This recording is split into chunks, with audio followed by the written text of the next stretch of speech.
welcome. I'm Jennifer Lee Levitz, and this is Unleash the Power of Age.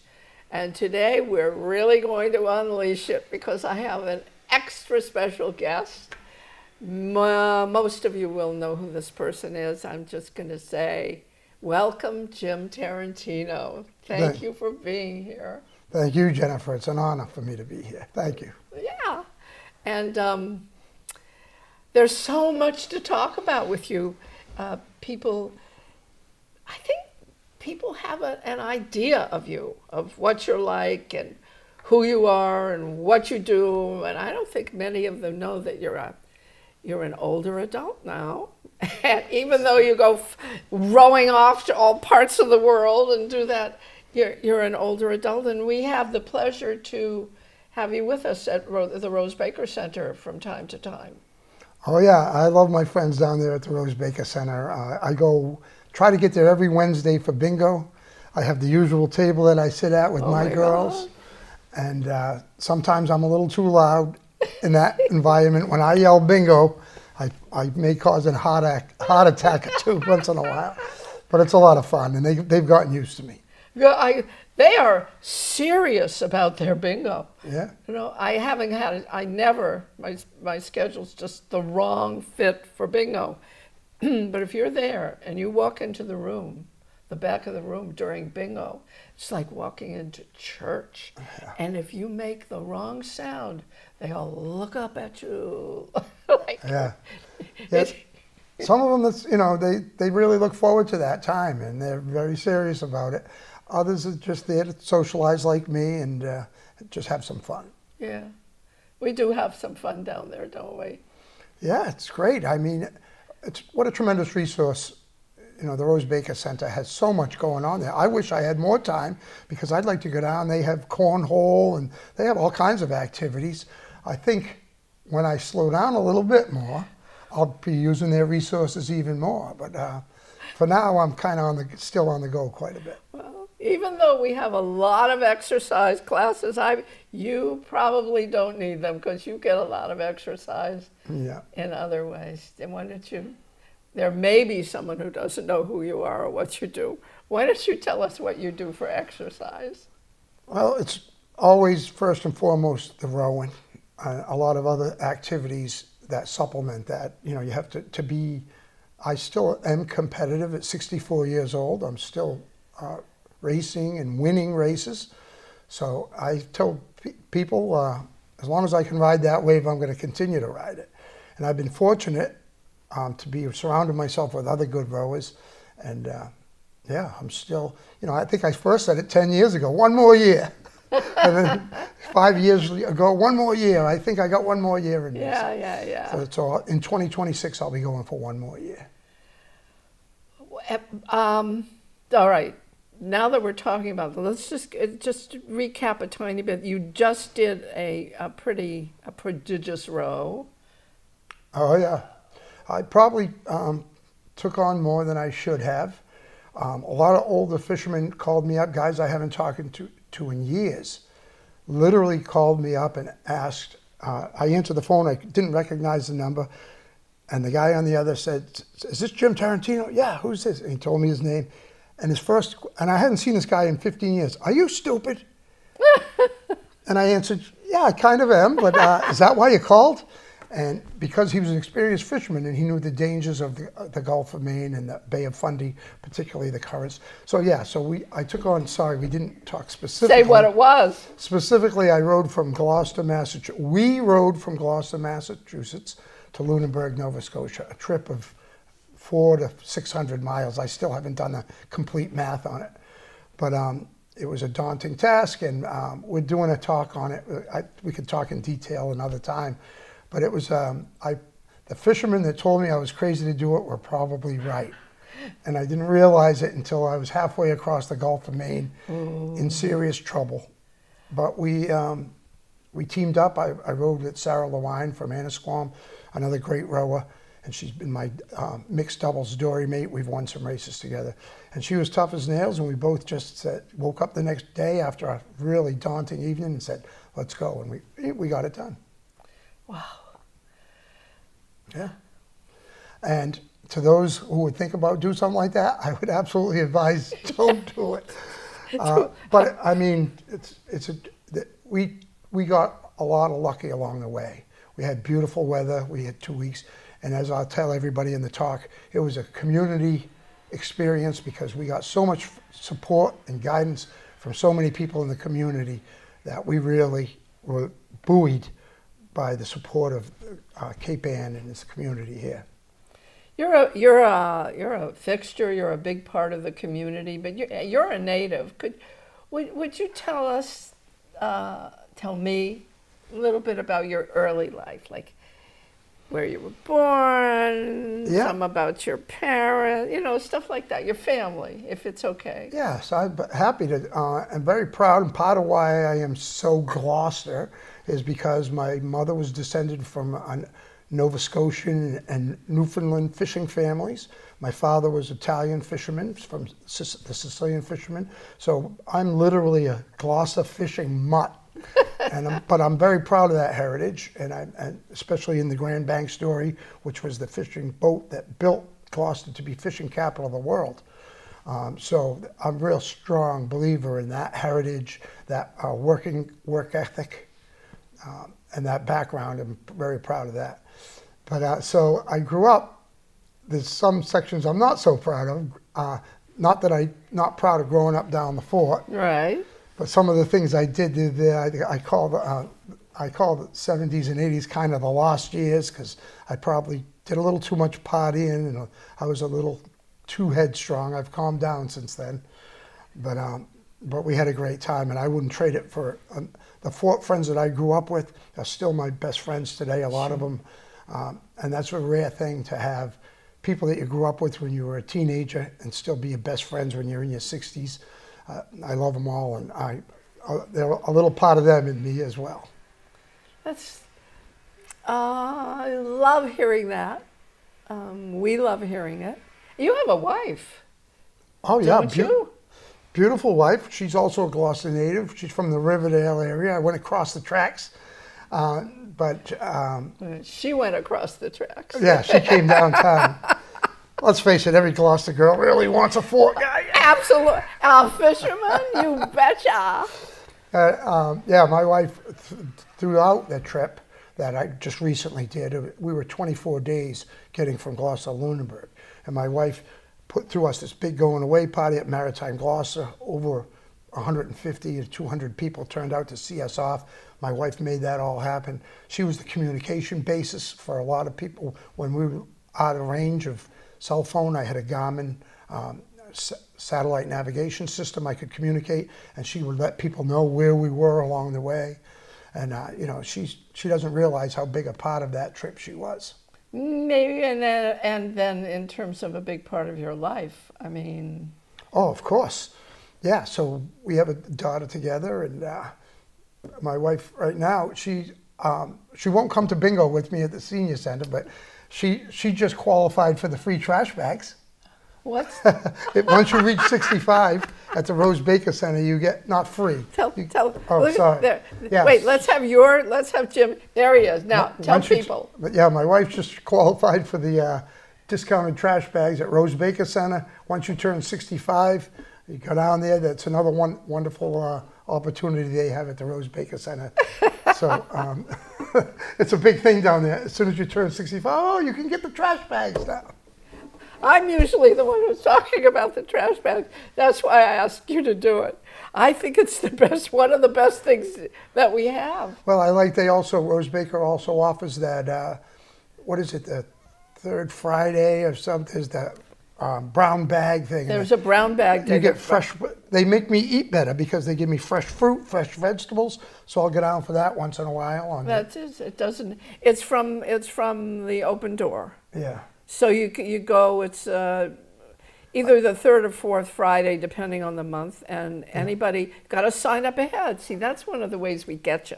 You have to either call in and have someone put you on the list, or you come in for your purple bags, or you could just come in, and there are all kinds of lists at the front desk, and you get your name on these lists, and then you get to participate in things like the brown bag. Yeah, and you walk out of there with 2 big bags of groceries, and it's all good, fresh vegetables. The open door gives fresh fruit and vegetables, so it actually is conducive to better eating. Absolutely. We have that's the idea. We want all our older adults to be as healthy as possible, because after all, you're our people, and we want you around as long as you can be around. That's right. What else are you into?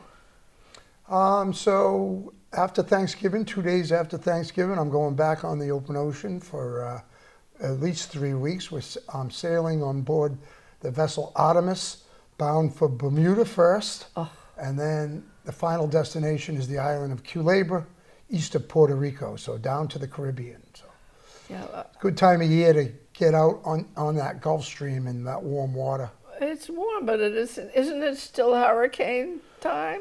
It's past the worst of the hurricane season. It is still considered hurricane season, but most of the big boat sailors that bring their boats south for the winter go down after between Thanksgiving and Christmas. Okay, so 'Cause it's there's usually a lull there. Okay.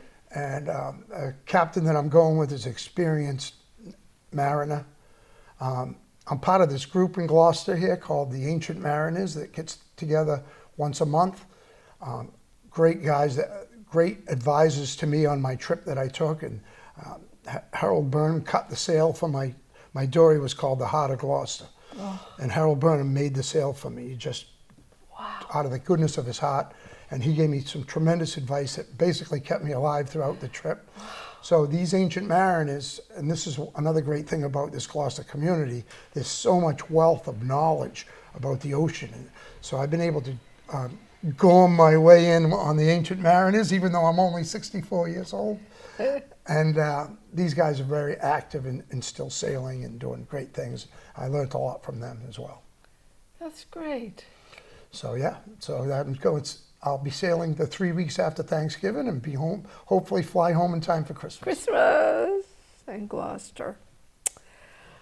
But I really think if anything I can give in our interview here is to share with whatever it is you do. You don't have to go sailing across oceans, but whatever it is you do that you love to do, and keep engaged. If you engage your body and your mind, there's so many people that just, once they retire, sit home and don't do as much. And that's when you're going to slow down. If you stay engaged, and it could be reading or whatever it is, gardening, anything you love to do. If you stay engaged, you stay young like you and me. One of the things we talk about a lot is to have people be engaged, but also that isolation. A lot of people, once they retire, once they get over a certain age, they will isolate. Yeah. And it's very important to be with other people, and that's one of our main efforts. That's why we have the lunches we have, the open door twice a week, Thursdays and Fridays. Gotta sign up for it though. Yep. But you get a free lunch, sandwich, soup, salad, dessert, chips, all of it, and Malcolm on the ukulele. You get to hear Malcolm singing these funny old songs, and it's just so entertaining. The main purpose, though, is to have you out of your house with other people, and we have we have dozens of ways for you to come and do that. Yeah, they got road trips, bus trips. I see a lot of people signing up for that. There's a lot going on down there. It's pretty cool. It is. It's a great resource. It is. People need to take advantage of it. I'm kind of shocked, like the Dory Committee. Always was shocked how few people, some people aren't able, that's one thing. But if you're able and you're a young person and you live in Gloucester, why wouldn't you, for $150 a month, get out on the harbor anytime you want? It was a wonderful resource that very few people take advantage of. And I think the Rose Baker Center is the same thing. A lot of people, people my age, I'm not old yet. I'm not old yet. Oh, That's yes, for you are. old You're 60, people. I'm old. I'm 64 years old. Doesn't mean I have to stop living. I got to get out there and do stuff. You got do. They think they still have this image. There's this image of little old ladies with walkers and like that. There are still little old ladies with walkers, Sure. but they're out there and they're doing stuff and they're spending time with their friends and they're making new friends. And being older, it ain't what it used to be. I No. mean, look at us. 64 is the new 44. I'm not going to say how old I am, but I'm older than he is, a lot older than he is. But we're still having a blast. And you really, I think it's a privilege to be an older adult because you earned the right. And I love retirement because it's not slowing me down at all. It doesn't have to slow you down. You can get out there and do stuff and have a blast. And that's what we do. That's what we do. Okay, there's almost too much to talk about with you, but could you just say a couple of things, if you can even remember, from when you were on that big television show? Oh, Survivor, yeah. Survivor. Yeah, I wish I knew then what I knew now. It was one of the greatest experiences. They told me it was going to be life-changing. Now, I was terrible at the game. I think I was the fourth person booted off. Well, you weren't first. But that didn't, but just like everything in life, you never know what course you're going to steer. As a result of being on that show, we talked earlier about me being to South Africa a couple of times, Southern California several times for events. One of my best friends to this day is Bob Crowley. He won Survivor in Gabon, Africa. And he lives in Maine. He's a lobsterman in Maine. I go up there and haul traps with him. And when I did this big road to Nova Scotia, his island, he's got a camp in Casco Bay. We stopped there and he helped reprovision us. Wow. I've been to all his children's weddings because we become such close friends. So the experience goes far beyond actually being on the show. I love it. And it's the connections you make. And just like, again, getting back to the Rose Baker Center, by getting out there and meeting people, and I've been doing a lot of things in the arts community with the Manship Artist Residence, and now there's a new artist residence going in Rocky Neck at the Rad Gallery. But I'm putting myself out there, meeting these people, and growing as a result of it. Absolutely. You never know who you're going to meet or what difference it's going to make in your life. And even if you don't think there's something that they have to offer you, maybe you have something to offer. Volunteers are welcome at Rose Baker. If you thought of volunteering somewhere in town, start with Rose Baker. If there's something for you there, that'll be great. If not, maybe they certainly can hook you up somewhere else in town for a volunteer experience. Yeah, no, I think there's so much to do there. Everybody can find something at the Rose Baker. Truly, there's so much going on. Whether it's an activity or a volunteer situation, there's a lot going on. Or just come to bingo on Wednesday and listen to me yell at you. No, we have so much fun. Listen, okay. I didn't think we were going to be quiet even for a second. Tell me what it was like. I'm going to make you get a little serious here. So when you were in trouble out on the water, Yeah. what was that like? What did you think? How did you feel? What was Sure, it? yeah. So unfortunately, I am doing talks about the trip. It's called The Voyage of the Heart of Gloucester. We're going to do a couple of talks. But I can tell you, at the lowest point, we're about halfway across the Gulf of Maine. It took 3.5 days on the open ocean to cross from Maine to Nova Scotia. I thought that it was going to take 2 days. So I was quite distraught after pretty much being at the oars for about 36 hours straight. We got a little sloppy weather, so I didn't feel comfortable not being at the oars to keep, a boat, you want to keep the boat either bow or stern to the weather. If you get side to, you can get capsized. So we had enough seas that I didn't want to get side to, so I'm constantly at the oars for the better part of 36 hours. I mean, there were times that Sarah would take over and I would try to rest a little bit. But I went a long time without food and sleep. And it's like flashing back to the Survivor days where I totally lost it on Survivor. But I started to get a little delirious to the point where I actually was hallucinogenic. And I have a friend from Rhode Island, and I thought I was in the boat with my friend from Rhode Island. So I started calling Sarah Amy. And she turned around and said, "Who's Amy?" And I go, "I better get some rest." So the low point at that point, I can joke about it now, but it's scary. We also, simultaneously at this time, Hurricane Erin was forming down in the tropics. So it threw a northerly current up into the Gulf of Maine. So as hard as we were working to go southeast, the current was pulling us north. So we weren't making the headway that I hoped to make. And I frankly was afraid that we were going to struggle for too many days and then be out there without food where water started running low. So, but we had all the, thanks to a generous grant from Awesome Gloucester, people gave us the safety equipment we needed. Raised them, gave us the donation for the safety. So we had Garmin. I contacted the Coast Guard. I put out my sea anchor. I let them know my position. I said, I have to rest. And we rested, and through the grace of God, I tell people I think it was divine inspiration, because we had the priest at Our Lady of Good Voyage Church praying for us every day. While we rested, we drifted 7 miles to the east. We made more headway. Suddenly the currents changed, and so we woke up refreshed and strong, and had, taken positions all along the way, charting your course. And we were refreshed at that point, and then we were able to pick it up and go stronger. But that one spot where we were struggling, it was scary. I bet. Now this is part of a bigger talk that you give. So that was just a nice little taste of the talk.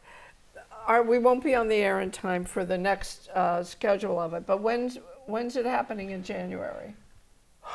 I don't have the exact date. I can look it up while I tell you that it is going to be at the Universalist Church. Okay. The Reverend there, Tess, is in a restorative yoga class of mine, and generously offered us the opportunity to share the story then. I'll find it right here. It's in January. It's a great story. I mean, a lot of people will want to hear about this. You speak in other places too.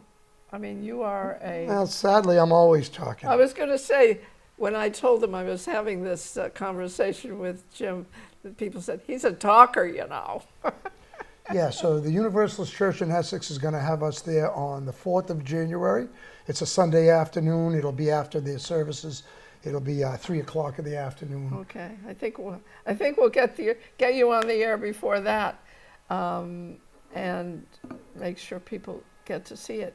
So, do you have an official website or web page that people can go to track you, or just social media in general? No, I'm not good at. I don't have all the modern social media. I'm kind of a caveman when it comes to this thing. I have a Facebook page. You do have a Facebook. I do have a Facebook page.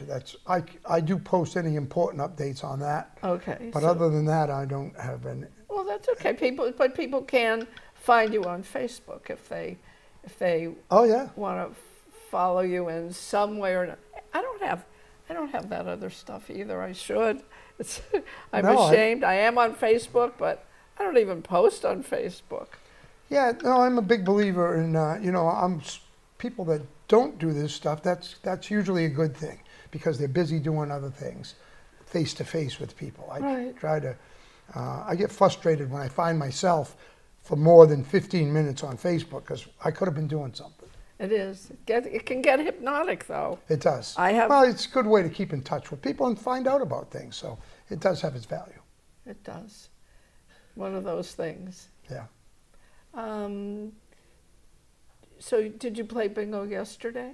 It was Wednesday. I did, and I didn't win not one game, and I'm a little frustrated. I can name names of people that win 2 or 3 games while I'm standing there waiting on a number. But you have won. Oh yeah, I win pretty more than my share. I shouldn't. You know what? Shouldn't complain. There's something else about it. If you win, you have to keep going back. Because if you win and don't come back again, they'll really give it to you. Oh, yeah. Well, when you win, it kind of sets the hook. You love that feeling of winning. But you know, I realized I'm not there to make money because I mean, there's some good payouts, but then there's some that are smaller. Sometimes I get a win. If I split it with 3 other people, it's still not as much as I invested to play in the first place. But I'm not there for the money. No, I'm it's there for for the the fun, fun. for the friends that I've made there, and just hanging out with the ladies and gentlemen that play. Are you doing cribbage also?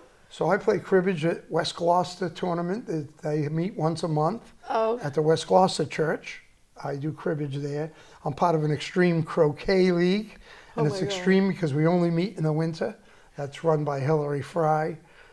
I got a lot going on. And then I golf. That's coming to an end soon. My golf buddies. I play basketball Tuesday night at the Rockport School. well, you would kind of have to. Yeah. I have to as long as I still can. Well, Yeah. Basketball's getting tougher and tougher. do you wear things on your knees? No, you know, I'm a tall guy, so I'm in the paint banging with the big boys. And I usually wake up, I usually have an assortment of bruises. Bruises by Brian. But we have a great time, a great bunch of guys, and getting out there running. It's the best thing in the world for me, best cross training for my rowing.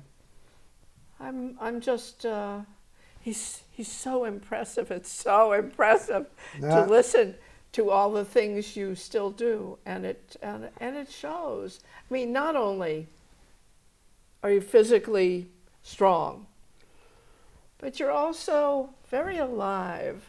I mean, I'm sure it comes across on the screen, but to sit across from you and talk to you, your eyes just glow, and Thank you.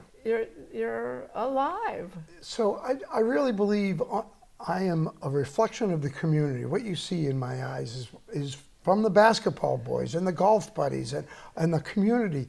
And honestly, I know people say that stuff like this all the time, that I'm no different than any other 64-year-old guy, except maybe I get out there a little bit more and I put myself out there and maybe do. But I got a shoulder, I can't lift this arm without helping it up with this hand. I got the same aches and pains as every other 64-year-old person. But doesn't mean we have to just lay down. I'm still just staying active. So I don't think I'm any better than anybody else. I just do more. I try to do more. And that's, anybody can do it. And you don't have to do as much as me. You just have to do a little bit more than what you do to give a little more life to yourself, right? Really, almost anything. It's an inspiration, really. I find everything that Thank I've you. heard from you today Yeah, thank you. It's an awful nice of inspiration. you to I say. want to thank you for being here with me today, and thank you for being part of Rose Baker.